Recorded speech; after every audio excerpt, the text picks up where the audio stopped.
आज हमें पढ़ना है एनआईएस क्लास 12th इंग्लिश 302 का chapter number 17 India her past and future, मतलब उसका पास्ट और future. Do thoughts about India fill Nehru's mind? Read the speech to find out his thoughts about India's past present and future. कह रहे हैं क्या भारत के बारे में विचार नेहरू के मन में भरते हैं, मतलब वो क्या ऐसे विचार होते हैं जो नेहरू जी के मन में भरते हैं। भारत के अतीत मतलब पास्ट, वर्तमान और भविष्य के बारे में उनके विचार जानने के लिए भाषण पढ़ते हैं। हम देखते हैं क्या है ऑब्जेक्टिव इसका। Read and understand a speech in English, English में भाषण पढ़ना और समझना सीखेंगे हम। एंटोनिम सीखेंगे, use the correct form of verbs, verb के सही फॉर्म्स सीखेंगे। राइट समरीज लिखना सीखेंगे हम। गिव डायरेक्शंस, डायरेक्शन देंगे हम, वो भी सीखेंगे हम। तो आगे चलते हैं सेक्शन 1 में देखते हैं। To endeavour to understand and describe the India of today would be the task of a brave man. आज के भारत को समझने और उसका वर्णन करने का प्रयास करना एक बहादुर व्यक्ति का कार्य होगा, मतलब काम होगा। To describe tomorrow's India would verge on rashness, कल के भारत का वर्णन करने के लिए उतावलापन होगा कि कल क्या होगा। व्हाट इज इंडिया, भारत क्या है। That is question which has come back again and again to my mind. यह एक ऐसा सवाल है जो मेरे दिमाग में बार बार आया है। The early beginnings of our history filled me with wonder. कह रहे हैं कि हमारे इतिहास की शुरुआत ने मुझे आश्चर्य से भर दिया। It was the past of a virile and vigorous race with a questioning spirit and an urge for free inquiry, and even in its earliest known period, giving evidence of a matter and tolerant civilization. यह प्रश्नवाचक भावना, मतलब ये जो question वाली भावना है और स्वतंत्र जांच की ललक के साथ एक पौरुष और जोरदार दौड़ का अतीत था। मतलब क्या है, उस समय पर बड़ी स्पीड से सब कुछ चल रहा था, बड़ी तेजी से सब कुछ आगे बढ़ रहा था, और यहाँ तक कि अपने शुरुआती ज्ञात काल में भी एक परिपक्व और सहिष्णु सभ्यता का प्रमाण दे रहा था। मतलब जब इंडिया तरक्की कर रहा था वो उस समय, मतलब जिस समय हम जानते हैं तो एक पूरी तरह से पका हुआ तैयार है ना, जब पूरा तैयार होता है उसको हम कहते हैं परिपक्व।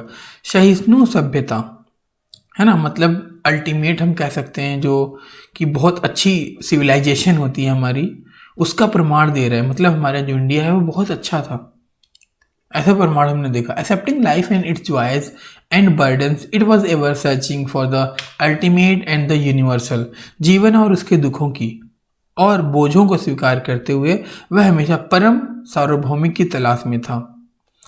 आगे पढ़ते हैं, धीरे धीरे हमें समझ आ जाएगा क्या स्पीच है। ग्रेजुअली डिटेरियोरेशन सेट इन, धीरे धीरे गिरावट शुरू हुई। Thought lost its freshness and became stale and the vitality and exuberance of youth gave place to crabbed age. विचार अपनी ताजगी खो गया और बासी हो गया, मतलब जो थॉट्स थे वो पुराना हो गया। युवावस्था की जीवन शक्ति और उत्साह ने केकड़े की उम्र को जगह दी। ठीक है, क्रैब एज मतलब केकड़ा कैसे होता है आपको पता ही है, वैसा समय चलने लगा था। Instead of spirit of adventure there came lifeless routine and the broad and exciting vision of the world was combined and confined and lost in caste division, narrow social customs and ceremonials. ये कह रहे हैं रोमांच की भावना के बजाय मतलब romance की भावना के बजाय बेजान दिनचर्या आ गई। दुनिया की व्यापक और रोमांचिक दृष्टि जाति विभाजन, संकीर्ण सामाजिक रीति रिवाज और समारोह में कैद और सीमित खो गई थी, है ना। इवन सो, फिर भी India was vital enough to absorb the mass of people that followed in to her mighty ocean of humanity and she never quite forget the thoughts that had stood in the days of her youthful vigor। ये कह रहे हैं कि भारत उन लोगों की भीड़ को अवशोषित करने के लिए पर्याप्त रूप से महत्वपूर्ण था जो उसके मानवता के शक्तिशाली महासागर में बह गए थे, और वह उन विचारों को कभी नहीं भूली जिन्होंने उसके युवा जोश के दिनों में हलचल मचाई थी। Subsequently, India was powerfully influenced by the coming of Islam and Muslim inventions. इसके बाद भारत इस्लाम और मुस्लिम आक्रमणों के आने से शक्तिशाली रूप से प्रभावित हुआ। मतलब जब मुगल आए, western colonial powers are followed, bringing a new type of domination and new colonialism, and at the same time the impact of fresh ideas and the industrial civilization that was growing up in Europe. कह रहे कि पश्चिमी औपनिवेशिक शक्तियाँ, जो western culture था, मतलब foreign country जो थी, उनकी जो पावर है, एक नए प्रकार का वर्चस्व और एक नया उपनिवेशवाद लाया, और साथ ही नए विचारों और औद्योगिक सभ्यता का प्रभाव जो यूरोप में विकसित कर रहा था। यह अवधि लंबे संघर्ष के बाद this period culminated after a long struggle in independence, and now we face the future with all this burden of the past upon us and the confused dreams and stirring of the future that we seek to build. यह अवधि एक लंबे संघर्ष के बाद स्वतंत्रता में समाप्त हुई, और अब हम भविष्य का कामना कर रहे हैं। अतीत का यह सारा बोझ हम पर है, भविष्य के भ्रमित सपने और हलचलें जिन्हें हम बताना चाहते हैं। अब ये स्टोरी या जो स्पीच है आपको थोड़ा कम समझ आया होगा, आप धीरे धीरे पढ़ते रहिए, आपको और अच्छे समझ आएगा, है ना। या इस वीडियो को 1-2 बार और देख लेना। आप आगे चलते हैं। क्वेश्चन हमारा 17.1 आ गया। कह रहे हैं कि आप सेक्शन को पढ़ो, उसके आंसर दो। पहला क्वेश्चन है, what aspects of ancient India fill Nehru with pride and wonder, list 4 such aspects. प्राचीन भारत के कौन से पहलू नेहरू को गर्व और आश्चर्य से भर देते हैं? ऐसे 4 पहलुओं की सूची बनाइए। तो पहला, aspects of ancient India that fill Nehru with pride are. पहला, स्ट्रॉन्ग एंड एनर्जेटिक रेस। तो क्या है? मजबूत और ऊर्जावान दौड़, मतलब तेजी से आगे बढ़ रहे हैं। दूसरा है, ईगर टू नो, जानने के लिए उत्सुक। स्पिरिट ऑफ क्यूरियोसिटी, मतलब जिज्ञासा की भावना कि अब क्या होगा, ये होगा, वो होगा। थर्ड है, मेच्योर एंड टॉलरेंट सिविलाइजेशन, हमेशा परिपक्व और सहिष्णुता सभ्यता, मतलब पूरी तरह से जो हमारी सिविलाइजेशन है, सभ्यता है, वो पूरी मेच्योर रहे, सहिष्णु रहे। For ever searching for truth and spiritual knowledge, हमेशा सत्य और आध्यात्मिक ज्ञान की खोज करना। Did the situation in India change for the better और वर्स? क्या भारत में स्थिति बेहतर या बदतर के लिए बदली है? Give 3 reason in support your answer. तो 3 रीजन देने हैं, तो इसका आंसर है medieval India the situation change for the worse. मध्यकालीन भारत में स्थिति बद से बदतर होती चली गई, क्योंकि मुगल आया, मुगल के बाद ब्रिटिश आए, तो इस तरह से मध्यकालीन भारत जो है बदतर होती चली गई। In the place of freshness and youth, old age and bad temper gained ground. ताजगी और यौवन के साथ पर बुढ़ापा और पूरे स्वभाव ने जोर पकड़ लिया। Narrow caste divisions and customs became more important than broad minded vision. संकीर्ण जाति विभाजन और रीति रिवाज व्यापक सोच की तुलना में अधिक महत्वपूर्ण हो गए। नैरो कास्ट डिवीज़न, मतलब जो कास्ट डिवीज़न हो गया, बहुत अलग अलग तरह के जो ब्रॉड माइंडेड विजन हो गई, इससे सारी डिस्टर्बेंस भी हुई है। Third, India was invaded by Mughals and Islam, Bharat पर मुगलों और इस्लाम ने आक्रमण किया। उसके बाद सी क्वेश्चन में कह रहे हैं कि what saved India from complete deterioration. 2 reason भी देने हैं। भारत को पूरी तरह से खराब होने से किसने बचाया? 2 कारण लिखो। आंसर है पहला, India was saved by her ability to adopt to the great changes and influences that came in India. Bharat में आए महान परिवर्तनों और प्रभावों के अनुकूल होने की उसकी क्षमता से भारत बच गया। India never forgot her past glories and traditions. Bharat अपनी पिछली जो महिमा थी, मतलब ग्लोरी थी, और जो उनके ट्रेडिशन थे, परंपराएं जो थी, उसको कभी भूल नहीं पाया। आज भी हम कितने अच्छे रीति रिवाज से सारा सिस्टम फॉलो करते हैं। फॉरेनर आते हैं तो यहाँ उसको भी फॉलो करते हैं, कितनी अच्छी बात है। डी है, what negative effect have western invasion had on our country?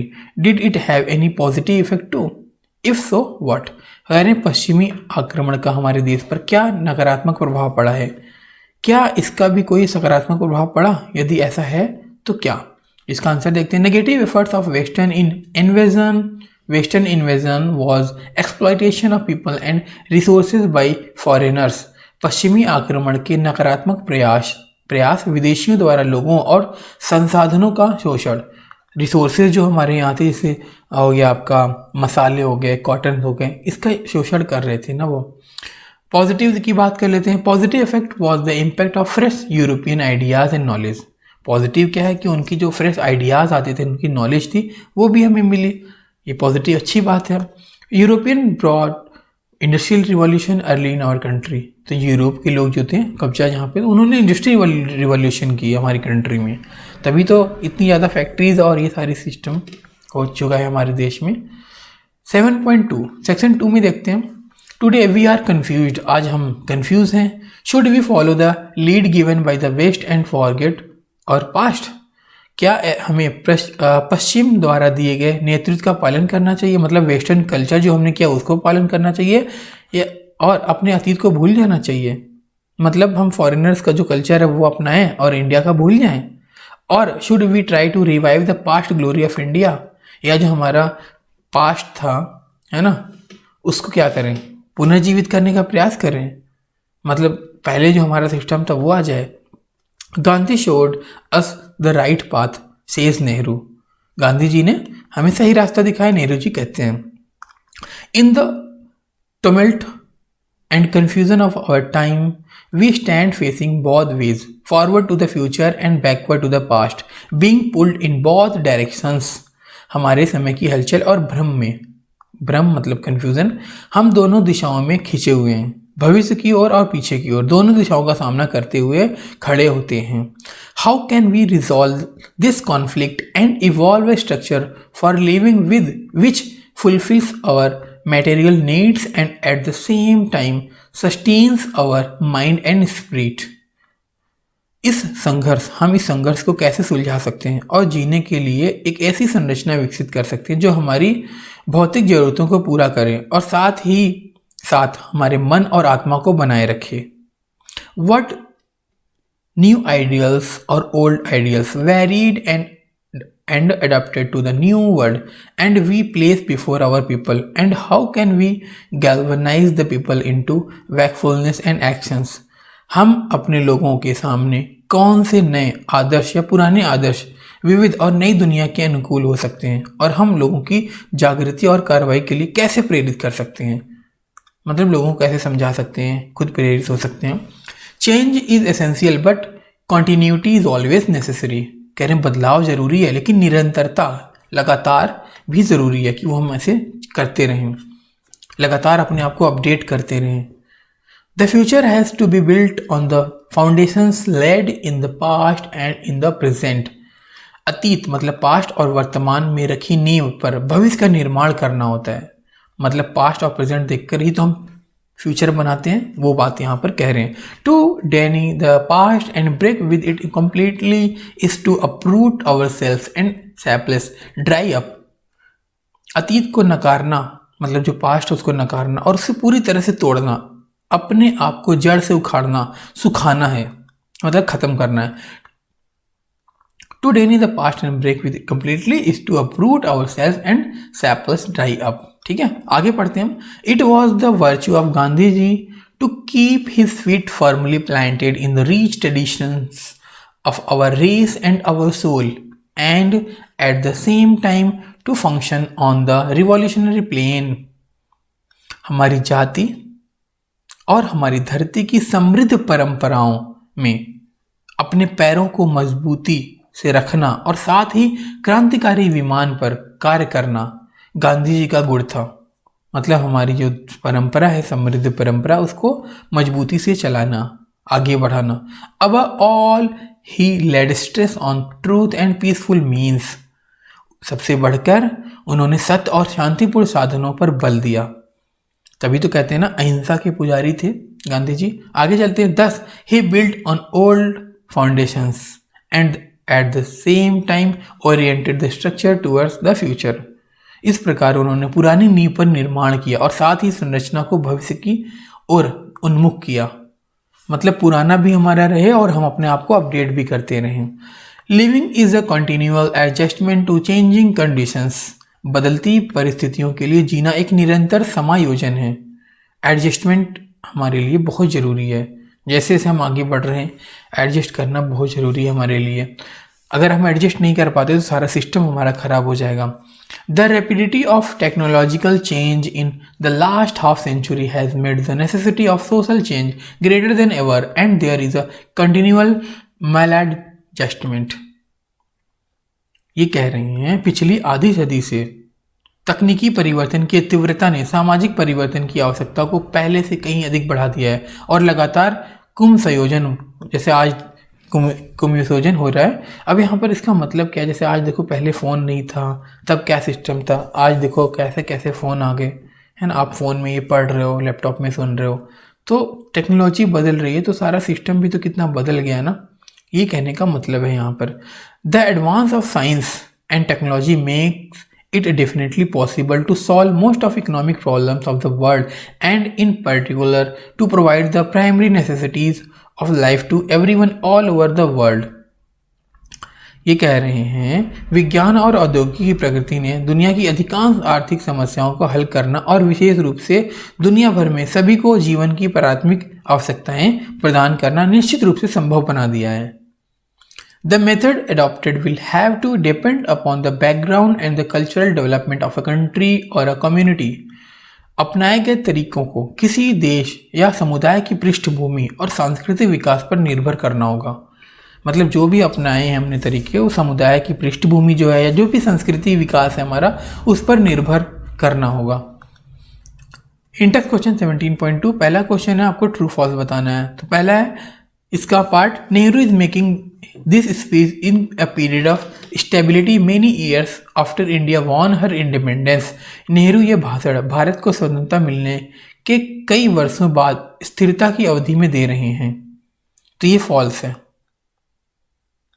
ठीक है, मतलब आगे देखते हैं। There is a confusion and worry in Nehru's mind about the best way forward. Nehru के मन में सबसे अच्छे तरीके से आगे बढ़ने के बारे में भ्रम और चिंता है, मतलब कन्फ्यूजन है और चिंता है। नेहरू, अच्छा तो इसका आंसर क्या होगा? ट्रू है, उनको चिंता है तभी तो ऐसी बातें कर रहे थे, स्पीच लिखी उन्होंने। Nehru is against change, Nehru जो है बदलाव के खिलाफ थे, नहीं, ये फॉल्स है। वो तो चाहते थे बदलाव हो और साथ के साथ जो हमारी परंपराएं हैं वो भी रहें, हम वेस्टर्न कल्चर को ना अपनाएं। आगे है, Nehru is a man of science and has faith in the powers of technology. तो जो विज्ञान के व्यक्ति थे, विज्ञान को फॉलो करते थे और उनकी जो सोच थी वो ये थी कि साइंस की जो या टेक्नोलॉजी की जो पावर है वो उनमें फेथ रखते थे, विश्वास रखते थे कि पावर आगे बढ़ेगा तो देश तरक्की करेगा। Nehru does not want a complete break with the rich tradition of the past. Nehru अतीत की समृद्ध परंपराओं के साथ पूर्ण विराम नहीं चाहते थे, मतलब हमारा जो ट्रेडिशन है वो चलता ही रहे, खत्म ना हो। तो सही बात है, आगे चलते हैं। Answer the following question briefly. As the prime minister of country what are the major task that Nehru faces. देश के प्रधानमंत्री के रूप में नेहरू के सामने कौन से प्रमुख कार्य हैं? नेहरूज मेन टास्क आर, क्या है? पहला है choose the best structure that will lead the country to prosperity and progress. Nehru को समृद्धि और प्रगति की ओर ले जाने वाली सर्वोच्चम संरचना का चयन करना। ये बी पार्ट देखते हैं। To steer people to take action and bring change. लोगों को कार्रवाई करने और परिवर्तन लाने के लिए प्रेरित करना। बी पार्ट है क्वेश्चन का, मतलब वो फर्स्ट पार्ट के दो थे वो हो गए। बी पार्ट है what makes Nehru task difficult. Nehru के कार्य को क्या कठिन बनाता है? Nehru's task is made difficult by the disturbance and the confusion of times. There is also mental conflict caused by trying to retain both old values and spirit and material progress. समय की गड़बड़ी और भ्रम से नेहरू का काम मुश्किल हो गया है। पुराने मूल्यों और भावना और भौतिक प्रगति दोनों को बनाए रखने के लिए कोशिश के कारण मानसिक संघर्ष भी होता है। मतलब दुनिया बदल रही है, टेक्नोलॉजी इतनी आ रही है, तो जो हमारी पुरानी परंपराएं हैं और ये जो टेक्नोलॉजी है इन सब में उलझ के रह गए हैं, है ना। सी है what model of change does Gandhi ji provide. Gandhi ji परिवर्तन का कौन सा मॉडल प्रदान करते हैं? व्हाट आर इट्स एडवांटेजेस, इसके फ़ायदे क्या हैं? तो आंसर है Gandhi ji model uses both continuity and change. Gandhi ji का मॉडल निरंतरता और परिवर्तन दोनों का उपयोग करता है। The advantage are that is uses truth and peaceful ways to bring about revolutionary changes. लाभ यह है कि क्या क्रांतिकारी परिवर्तन, मतलब बहुत तेजी से जो परिवर्तन हो रहा है उसको क्रांतिकारी परिवर्तन लाने के लिए सत्य और शांतिपूर्ण तरीकों का उपयोग करता है। वह उन विधियों का उपयोग करता है जो मूल रूप से भारतीय हैं। डी है, is Nehru for continuity and or change. क्या नेहरू निरंतरता या परिवर्तन के पक्ष में है? Pick out words and phrases from the text in support of your answer. तो आपको वर्ड्स या फ्रेजेस पिक करने हैं टेक्स्ट जो हमने ऊपर पढ़े हैं अपने सपोर्ट में। तो आंसर है Nehru wants both continuity and changes. Nehru ji continuity और परिवर्तन दोनों चाहते हैं। To deny the past and break with it completely is to uproot ourselves and sapless dry up. This sentence show the importance he gives to the past. कह रहे हैं कि अतीत को नकारना मतलब पास्ट को नकारना और उसे पूरी तरह से तोड़ना, अपने आप को जड़ से उखाड़ना या ख़त्म करना, सुखाना है। यह वाक्य उस महत्व को दर्शाता है अतीत को देता है। गांधी जी के क्रांतिकारी कार्यों की प्रशंसा से पता चलता है कि नेहरू परिवर्तन को कितना महत्व देते हैं। His praise of Gandhi's revolutionary work shows the importance Nehru gives to change. E part है, what role does Nehru give to science and technology? Nehru विज्ञान और प्रौद्योगिकी को क्या भूमिका देते हैं? तो आंसर है science and technology will be able to solve the problem of providing primary necessities of life to everyone all over the world. विज्ञान और प्रौद्योगिकी दुनिया भर में सभी को जीवन की प्राथमिक आवश्यकताएं प्रदान करने की समस्या को हल करने में सक्षम होंगे, एबल होंगे। सेक्शन 3 स्टार्ट करते हैं। Nehru is both pleased and disappointed with modern India. What pleases him and what are his fears? Let us find out. Nehru आधुनिक भारत से प्रसन्न और निराश दोनों हैं। उसे क्या मतलब, उन्हें क्या भाता है, उनका क्या भय है मतलब डर है, आइए जानते हैं। India today presents a very mixed picture of hope and anguish, of remarkable advances and at the same time of inertia, of a new spirit and also the dead hand of the past and of privilege, of an overall and growing unity and many disruptive tendencies. With there is a great vitality and ferment in people's mind and activities. Bharat आज उल्लेखनीय प्रगति मतलब एक remarkable जो growth हो रहा है India का, जिसको हम बता सकते हैं हाँ कितनी तरक्की कर रहा है, साथ साथ जड़ता की आशा और पीड़ा की एक बहुत ही मिश्रित तस्वीर प्रस्तुत करता है। मतलब एक तरह से इंडिया तरक्की कर रहा है ना, दूसरी तरफ हमारी जो कल्चर है वो भी खत्म हो रहे हैं, है ना। एक नई आत्मा की ओर अतीत मतलब जो पास्ट है, विशेषाधिकारी का मृत हाथी भी, एक समग्र और बढ़ती हुई एकता और कई विघटनकारी प्रवृत्तियों की विट्ठल लोगों के मन और गतिविधियों में एक महान जीवन शक्ति का उमंग है। मतलब यहाँ पर थोड़ा शुद्ध हिंदी या शुद्ध इंग्लिश भी है, इसलिए प्रॉब्लम हो रही है आपको समझने में। मैं आपको समझाने की कोशिश करता हूँ दोबारा से। India today presents a very mixed picture of hope and anguish. India जो है आजकल प्रेजेंट में बहुत मिक्स पिक्चर दिखा रहा है आशा की और रिमार्केबल एडवांटेज की। रिमार्केबल एडवांटेज का मतलब जो तरक्की हो रही है, आने वाले टाइम में इंडिया कितनी ज़्यादा तरक्की कर लेगा और क्या सेम इसी तरह से इसी समय में करेगा, मतलब इसी तरह से तरक्की करता रहेगा उसी समय में, जैसे जैसे हम समय बढ़ाते जाएंगे और हमारी तरक्की वैसी होती रहेगी जैसे समय चल रहा है। Of a new spirit and also the dead hand of the past end of privileges, of an overall and growing unity and many disruptive tendencies, है ना। तो एक नई आत्मा जो हमारे पास्ट में थी, है ना, और अब जो जिन लोगों के डेड हैंड में है ना, गलत लोगों के हाथ में है जो भी चीज़ें हैं, ठीक है। तो इससे क्या होता है, एक एकता और जो बहुत सारी परेशानियां हैं वैसी प्रवृत्ति हमारे लाइफ में चल रही है क्या, मतलब सीधा सीधा है कि आने वाले समय में क्या होगा, बहुत कंफ्यूज है ये। आगे चलते हैं। It is a remarkable thing that a country and a people rooted in this remote past who have shown so much who have shown so much resistance to change in the past should now be marching forward rapidly and with resolute steps। यह एक उल्लेखनीय बात है कि इस अतीत में, सुदूर अतीत में निहित देश और लोग उन्होंने या जिन्होंने अतीत में परिवर्तन के लिए, पास्ट में परिवर्तन के लिए इतना प्रतिरोध दिखाया है, इतना रुकावट डाला है, अब तेजी से और दृढ़ कदमों के साथ आगे बढ़ना चाहिए।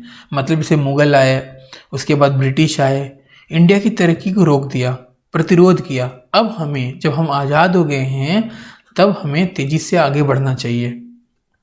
आगे चलते हैं। What will emerge from the labour and the tumults of the present generation.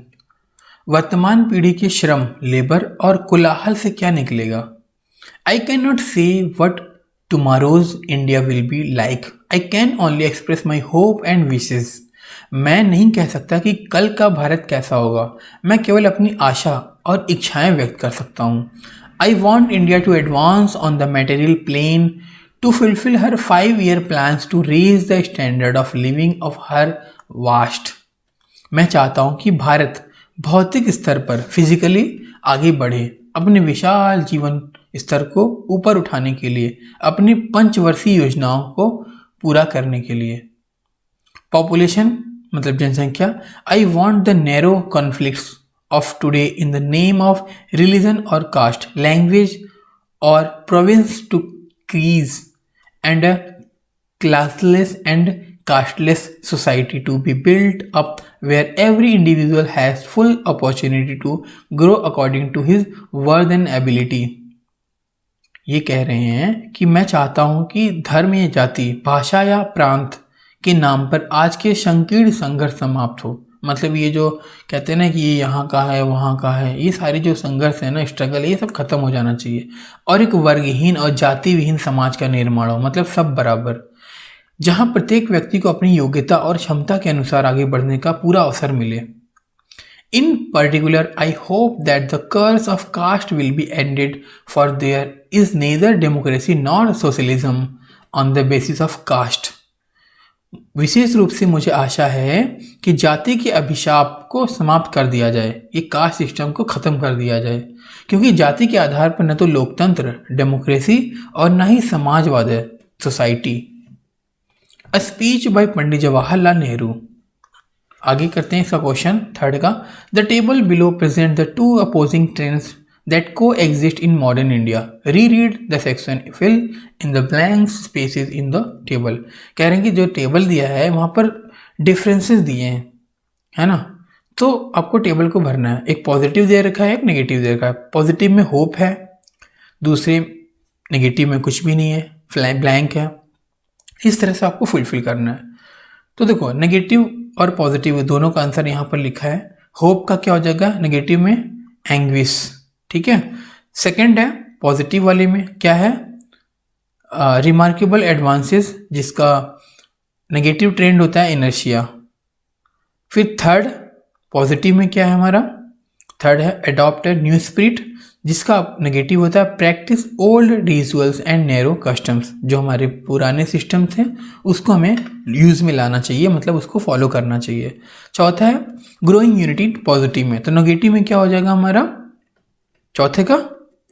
ये हो जाएगा मेनी डिस्ट्रप्टिव टेंडेंसीज, बहुत सारी जो टेंडेंसीज हैं डिस्ट्रप्टिव, वो। सेकंड क्वेश्चन है, आंसर हमें करना है। उसका पहला पार्ट है what does Nehru find most remarkable about people now. Nehru को अब लोगों के बारे में सबसे उल्लेखनीय क्या लगता है, मतलब क्या वो बता सकते हैं, क्या सही लग रहा है उनको। Nehru find it remarkable that people who refuse to change in the past are now marching forward with speed and determination. Nehru को यह उल्लेखनीय लगता है कि जिन लोगों ने अतीत पास्ट में बदलने से इनकार कर दिया था, वो अब गति और दृढ़ संकल्प के साथ आगे बढ़ रहे हैं। मतलब जो पहले ग्रोथ नहीं करने की सोच रहे थे, अब वो भी ग्रोथ कर रहे हैं। सेकंड क्वेश्चन है what is Nehru's vision of India in the future. भविष्य में भारत के बारे में नेहरू की क्या दृष्टि है? तो आंसर है Nehru's vision is of a prosperous India, material progress for her vast population.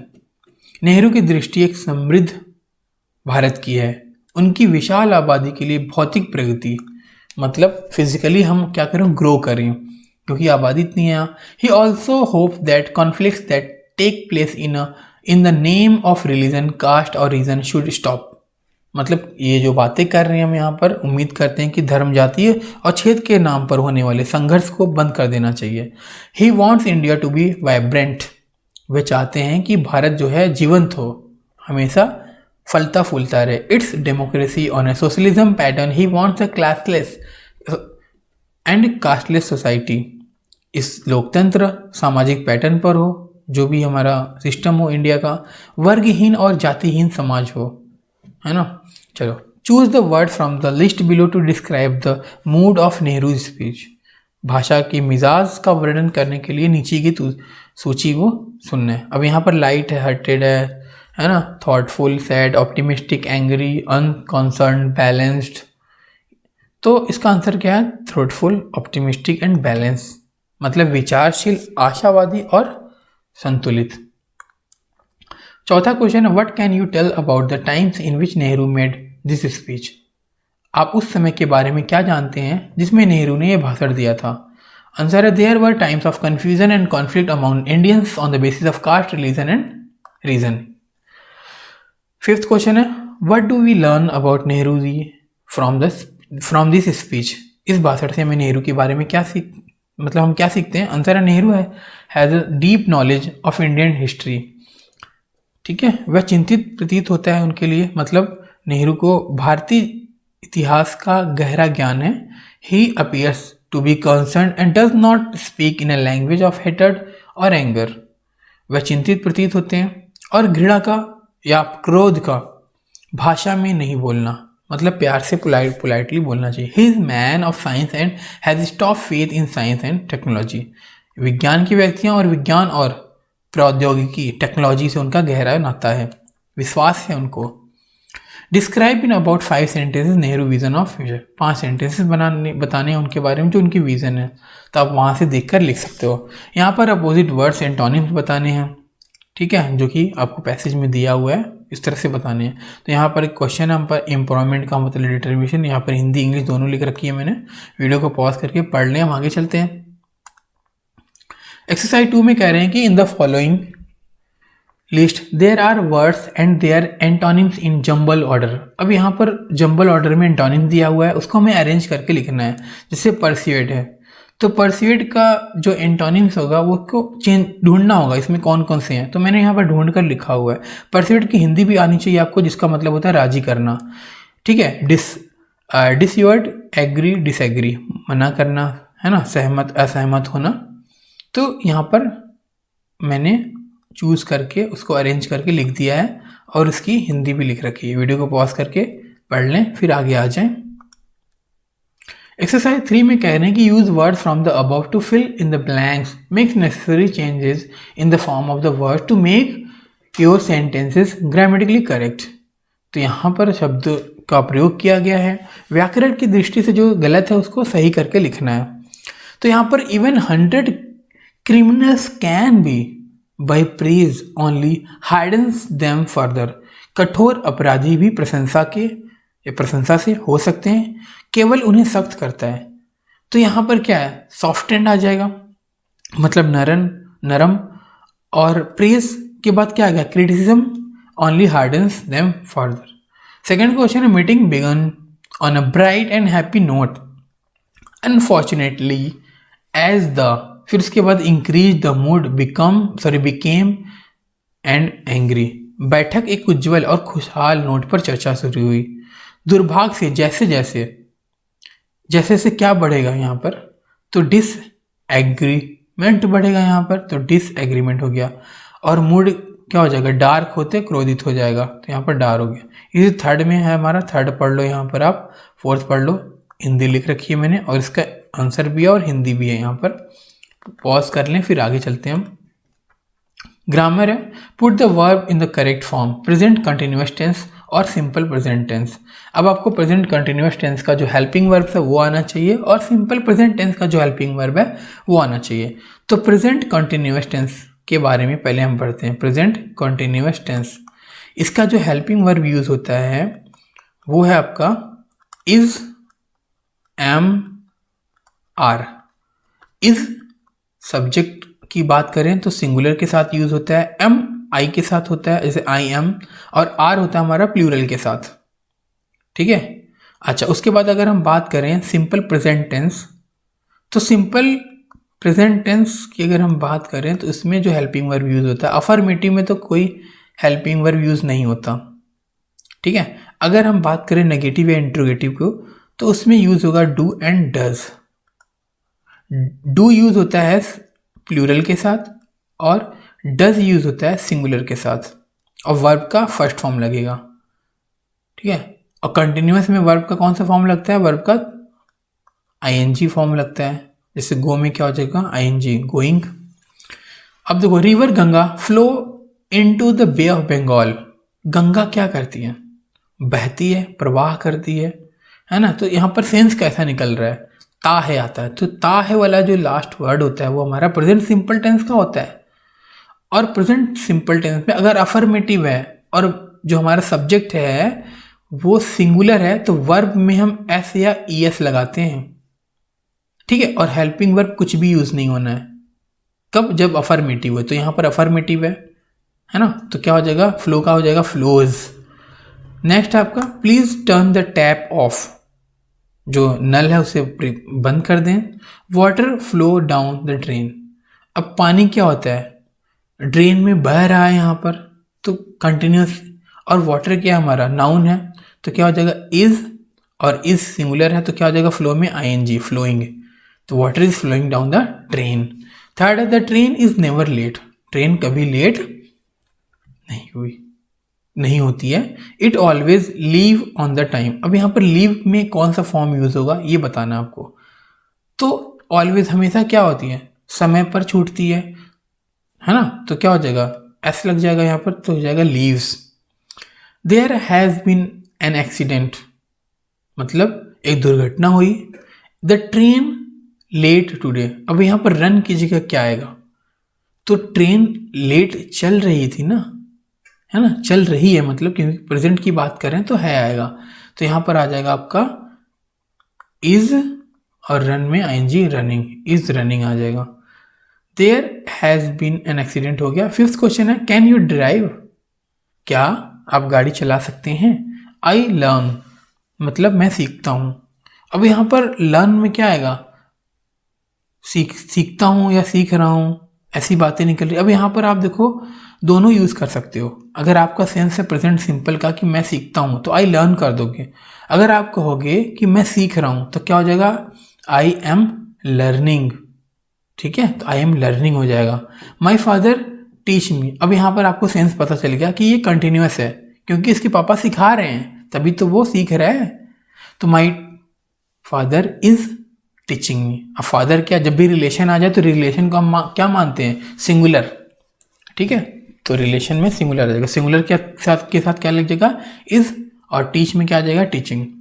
चलो सेकंड में कह रहे हैं are the underline parts of these sentences right और रॉन्ग। अब जो अंडरलाइन है आपको बताना है राइट है या रॉन्ग है। I have bought a new house last week, wrong. I bought आएगा, आई हैव नहीं आएगा, आई हैव बॉट नहीं आएगा, आई बॉट आएगा। मैंने खरीदी है, क्यों, क्योंकि सिंपल पास्ट है। खरीदा है भी हटा दो आप, ठीक है, खरीदा सिंपल पास्ट है ये, तो सिंपल पास्ट में हैव यूज नहीं होता। मैं खरीद चुका था तब यहाँ पर, या चुका हूं आता तब हैव आता। I have found my book, it was under the mat, तो ये सही है। आई हैव, मैंने जो मेरी किताब है मुझे मिल चुकी है, मिल गई है, तब यहाँ पर हैव यूज हो गया। प्रेजेंट परफेक्ट टेंस है। बाकी हमारा जो टेंस का एक नया वीडियो है, आप वहाँ पर जाकर देख सकते हो टेंस का जो भी रूल है, सेंटेंसेस है, एग्जाम्पल्स हैं। It was under the mat, यह चटाई के नीचे थे। ठीक है। सेकंड है how many plays Tagore wrote, Tagore ने कितने नाटक लिखे, ठीक है, तो रॉन्ग अगर है तो उसे करेक्ट कर दो। तो यहाँ पर देखो रॉन्ग है, करेक्ट करके मैंने लिखा है। लास्ट वाला सही है तो सही लिखा है। हिंदी भी लिखी है, पढ़ सकते हो आसानी से। लेट्स राइट में देखते हैं समरी कैसे बनाते हैं। You have learn to make notes in earlier lessons. आपने पहले के पार्ट में नोट्स बनाने सीख लिए। इस लेसन में आप डिस्कस करेंगे, मतलब हम डिस्कस करेंगे कि नोट समरी कैसे बनाए, रिपोर्ट या प्रेजेंटेशन कैसे करें उसका। तो समरी क्या है देखते हैं। Summary is the short and form of text. ठीक है, सारांश पाठ का संक्षिप्त रूप है। It requires selections of what is important and rejections of what is not.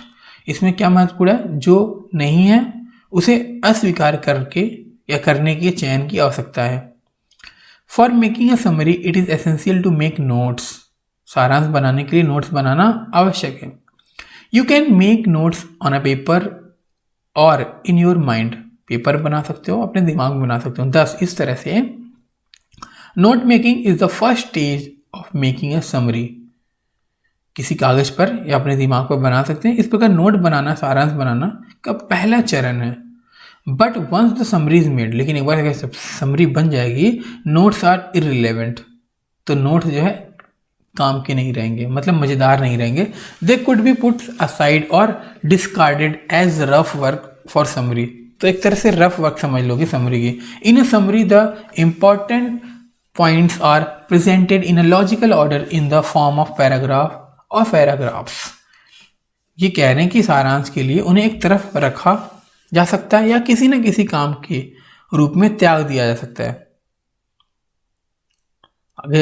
In a summary, the important points are presented in the logical order in the form of paragraph और paragraphs।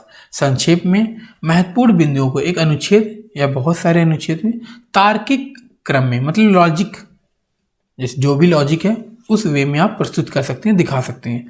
The facts are stated in a straightforward direct style without any ornamentation और examples. कह रहे हैं जो fact है उसको बिना किसी अलंकरण, सजा धजा के या किसी उदाहरण के सीधे सीधे हम कह सकते हैं। प्रत्यक्ष शैली हिंदी में कहते हैं, उसमें हम दिखा सकते हैं। Let us now read the passage given below. अब यहाँ पर एक पैसेज दिया हुआ है, उसे पढ़ें आप और इसकी हिंदी पढ़ें। इसमें कह रहे हैं कि people in the present day civilization have become highly materialistic. वर्तमान सभ्यता के जो लोग हैं भौतिकवादी हो गए हैं, मतलब जो दिख रहा है वही मान रहे हैं। Money is the only God they know. जो पैसा है वो इसी भगवान मान रहे हैं। Consequently, all their efforts and most of their working hours go into earning money and still more money। ये कह रहे हैं कि नतीजतन क्या हो रहा है कि उनके सभी प्रयास, उनके जागने के अधिकांश घंटे पैसे कमाने और फिर भी अधिक पैसा कमाना चाहते हैं, मतलब हाई पैसा करते हैं। The life of A rich businessman specially in the developed countries is extremely busy. ये कह रहे हैं कि जो अमीर व्यवसायी बिजनेसमैन होता है उसकी जो ज़िंदगी होती है ना, खास पर जो विकसित देश है जैसे यूएस हो गया है ना, अत्यंत बहुत ज़्यादा बिजी होती है इनकी life. Thousands have to be converted into lakhs and lakhs converted into crore. जिस बंदे ने 1000 कमा लिए वो चाहता है लाख, और जिसने लाख कमा लिए करोड़, है ना, जिसने करोड़ उसने अरब। तो है पैसा ही होता रहता है। आगे चलते हैं। There is no end no respite for him. उसके लिए कोई अंत और कोई राहत नहीं है, जिंदगी भर पैसा। Along with money come the demands of their social life. धन के साथ साथ उनके जो सामाजिक जीवन है उनकी भी मांगे आती हैं। To keep abreast of the times they have to throw and attend big parties, meeting powerful and influential people to serve their business ends। समय की बराबरी में रहने के साथ साथ, मतलब समय के साथ साथ चलने के साथ उन्होंने बड़ी पार्टी में भाग लेना पड़ता है, शक्तिशाली और प्रभावशाली लोगों से मिलना होता है ताकि वे अपने व्यवसाय को, बिजनेस को अच्छे से चला सकें, पूरा कर सकें, ज़्यादा से ज़्यादा पैसे कमा सकें। One unfortunate result of their excessively busy and fast life is total neglect of their children। उनके अत्यधिक व्यस्त, बहुत ज़्यादा जो बिजी रहने के कारण, या जो उनकी ज़िंदगी है वो बहुत तेज़ी से बढ़ रही है, पैसा कमा रहे हैं, उसकी वजह से जो उनका रिजल्ट है वो दिखता है उनके बच्चों पर, क्योंकि वो अपने बच्चों को नेगलेक्ट करने लगते हैं। टाइम ही नहीं होता घर पे या फैमिली को टाइम दें। The rich can provide their children with all that money can buy: rich food, expensive clothes, cars, and every other imaginable comfort and luxury. अमीर अपने बच्चों को वह सब प्रदान करते हैं जो पैसे से खरीद सकते हैं, जैसे अच्छा खाना, महंगे कपड़े, कार, ठीक है, आराम वाली जिंदगी और लग्जरी जो भी लाइफ है वो. But they simply can not give them that. They need most parental care and affection on a personal level for which there is no substitute in the whole world. ये कह रहे हैं लेकिन वे उन्हें व्यक्तिगत तौर पर, है ना, माता पिता की देखभाल और स्नेह प्यार की सबसे ज़्यादा ज़रूरत नहीं दे सकते, मतलब प्यार नहीं कर सकते, जिसके लिए पूरी दुनिया में कोई विकल्प नहीं है, कोई ऑप्शन नहीं. माँ बाप जैसा कोई प्यार नहीं कर सकता. These children who are brought up almost entirely by hired attendants develop a twisted personality. ये वे बच्चे जो लगभग पूरी तरह से किराए के परिचालक, जो अटेंडेंट खरीद लेते हैं ना, केयर टेकर, उसके द्वारा पाले जाते हैं. यह जो मूड होता है उसका, वो तो अटेंडेंट के अकॉर्डिंग चलने लगेगा. फिर कह रहे हैं they are rich, busy and well bred parents are one day shocked to find that children have developed some of traits of their own attendants which are, to say the last, considerably less than well bred. उनके अमीर, व्यस्त और अच्छी तरह से पैदा हुए माता पिता एक दिन यह जानकर चौंक गए कि उनके बच्चों ने अपने स्वयं के परिचालक, जो अटेंडेंट है, कुछ लक्षण विकसित कर लिए, मतलब उनके लक्षण अपने अंदर ले लिए जो कम से कम अच्छी तरह से पैदा हुए से काफ़ी कम है. मतलब अब जो नौकर है, नौकर की तरह हरकतें करने लगे, ये यहाँ पर सेंस निकल रहा है. If you have not understood the passage, read it again once और twice and then note down important points. अगर आपको ये पैसेज समझ नहीं आया तो एक दो बार और पढ़ें और महत्वपूर्ण जो पॉइंट्स है उसको नोट कर लें. सेम इसी तरह जो हमारा जो इस चैप्टर का मेन कॉन्टेंट्स है, जो पार्ट 3 पार्ट्स में हमने कंप्लीट किए, उसको भी 2-3 बार आप पढ़ो और जो इंपॉर्टेंट पॉइंट्स हैं, नोट्स हैं, उसको नोट करो ताकि आपको ये चैप्टर और अच्छे से समझ आए. फर्स्ट इसमें कह रहे हैं people highly materialistic in present day civilization. दूसरा, all time and efforts go into earning money, businessman specially busy, no rest respite. ये सारी बातें हमने पैसेज में नोट की हैं.